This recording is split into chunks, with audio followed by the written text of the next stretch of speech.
this was something that was only very recently discovered.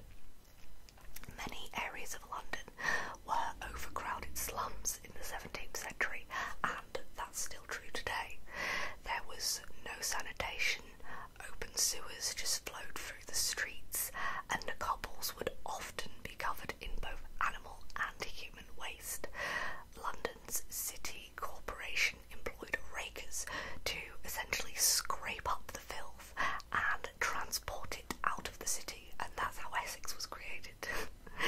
The smell would be so bad that people would walk around with handkerchiefs or nosegays, which were a bunch of flowers that you would hold against your nose. The City of London itself was actually rapidly expanding at the time and kind of like absorbing smaller parishes. Westminster, for example, was still an independent parish. Plague-related deaths had been occurring for a few years, but in very low numbers, low enough that a lot of doctors at the time may not have actually ever come across a plague death or a plague victim. Also, formal medical training wasn't so much of a requirement. To call yourself a doctor in the 17th century was, think of it as the doctor equivalent of buying a square metre of land in Scotland and from the internet and saying that you're a lord or a lady. So this meant that there was a lot of unqualified people performing medical procedures. Off topic slightly-ish, but a lot of people don't realise that barbers used to actually perform medical procedures, and they were known as barber surgeons. The red and white that you see on a barber's sign, that actually represents the blood and the bandages. Anyway, back on topic. In 1664, in the London parish of St Giles in the Field that sat just outside the city walls of London, 2 strange deaths were recorded. The Book of Mortality didn't list these as plague deaths, so the Privy Council didn't put any control measures in place. However, by the start of 1665, there was a massive increase in the number of deaths within London. Strangely, by the end of April, there were only 4 plague deaths reported. However, the death rate per week had risen from 290 to 398. Early symptoms of the plague were actually feverish sweats and vomiting. This symptom would then give way to muscle spasms and the loss of muscle control. Sufferers would develop black bruises under the skin and large pus-filled swellings or pubos. These developed in the groin and armpit, and it was these swellings that gave the disease the name the Black Death.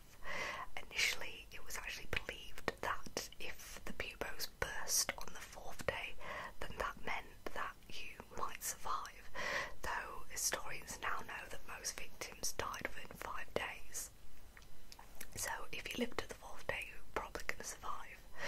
When the bubonic plague eventually mutated, it developed into the pneumonic plague, and the survival rate of that was around 0%, the same with septic plague. In spite of there only being 4 official plague deaths in April, and this had not been as high as previous years, the Privy Council obviously knew that there was something up, and they began introducing household quarantines. Any house that had someone infected with plague would be boarded up for 40 days.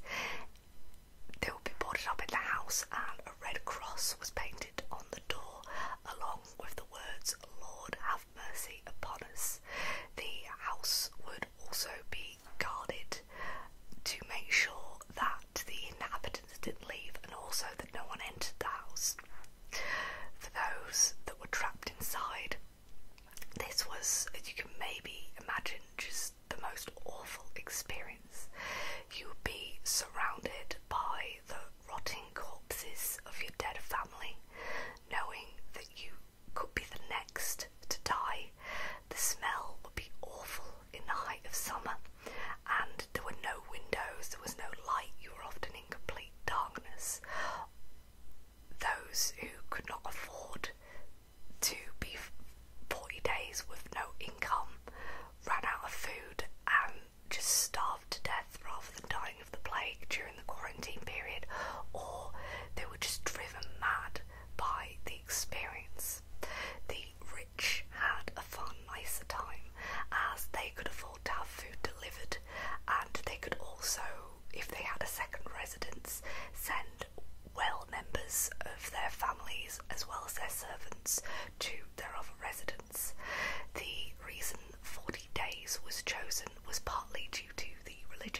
graveyards.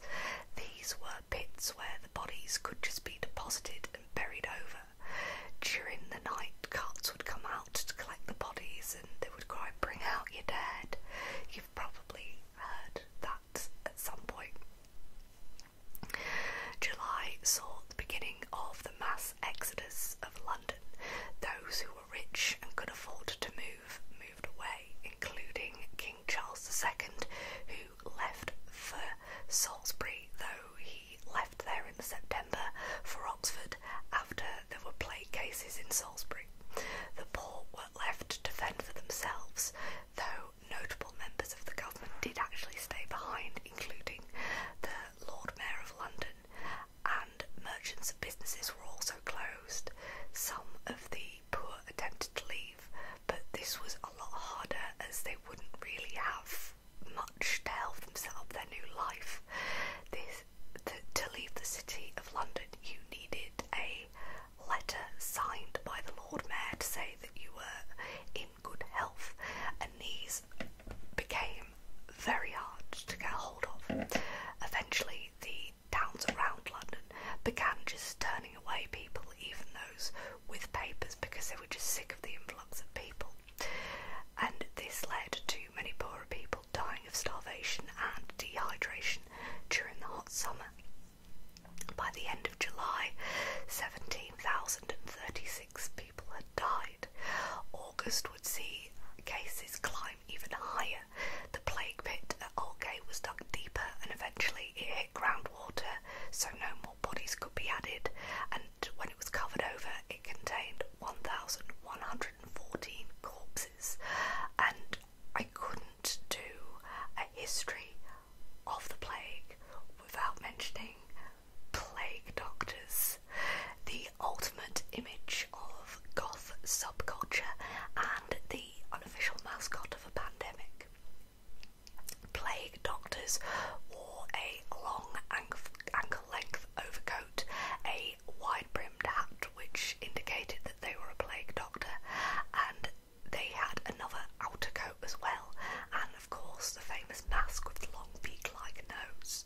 The eye openings on the mask were typically made of glass, and the beak did contain nose holes, but these had a sort of respirator inside, and this respirator contained aromatic items such as lavender, dried flowers, vinegar, soaked sponges, juniper berries and myrrh. The idea behind this was the mask would prevent bad smells, known as miasmas, from affecting the doctor. I'm sure there's a joke in there about I need an inhaler because of my asthma. Sorry, don't unsubscribe.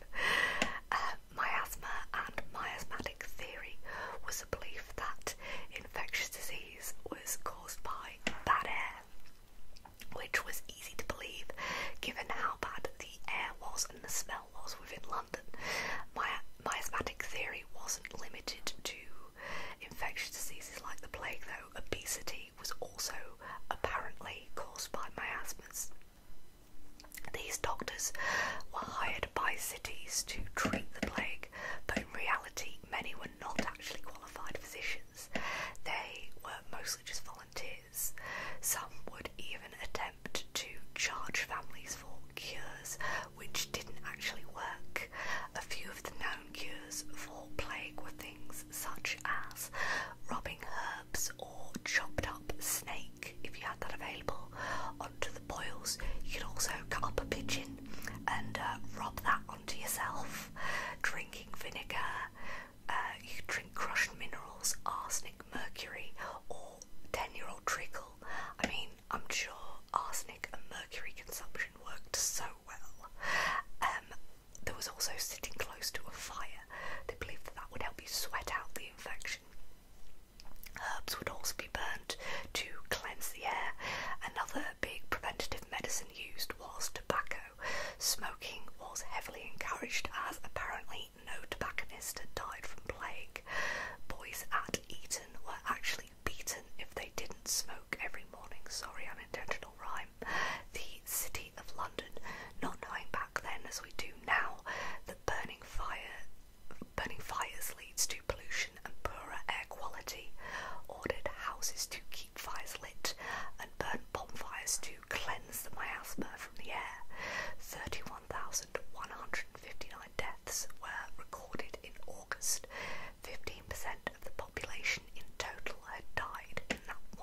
mile nearby.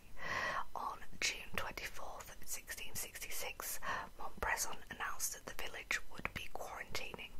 No one would be allowed in or out, and the Earl of Devonshire had agreed to make sure the village still received supplies, and he agreed that if the rest of the village agreed to isolate, then he would stay with them, essentially condemning himself. The village of Aham also introduced a sort of socially distanced outdoor church service for its local residents. Anyway, everyone agreed, and the village shut itself off from the outside world. The boundary stone near Stony Middleton was used for the exchange of goods. This is one of many so-called plague stones found all over the country. These are large rocks which have a recess in the top, and the recess would be filled with vinegar, as it was believed that the vinegar would kill any virus that was on the money, and the money would be left in the vinegar for any traders. The traders would then take the money and leave food or medicine for people to come and collect. The plague in Aham ran its course over 14 months. 273 people died during that time. Montbreson's own wife died of plague, though he survived. Elizabeth Hancock, a resident in the village, survived, but her husband and the 6 children did not. The local gravedigger also survived. He had actually been infected early on in the outbreak and thought, well, I can't get it twice, and so he resumed his job. He'd actually often help himself to the possessions of those he buried, and he'd take them home, and unfortunately it's very likely that these possessions led to the rest of his family becoming infected, and they didn't survive. Now, back to London. By late autumn 1665, the death rate in London had actually begun to slow, and by February 1666, the king decided it was safe enough to return, and the gentry also began slowly returning, though Parliament wouldn't reconvene until September.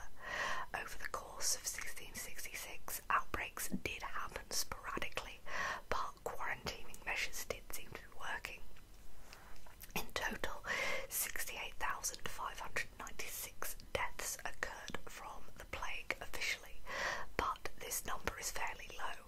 According to those who stayed in London, the figure is probably more likely to be between 100 and 200,000. A lot of sources actually cite the Great Fire of London as the reason plague slowed or stopped, as the rats and fleas died, but the cases were actually already dropping before this. It was entirely coincidental. It's also possible that the rats they developed immunity to the plague, so they weren't dying, so the fleas could go back to feeding off the rats.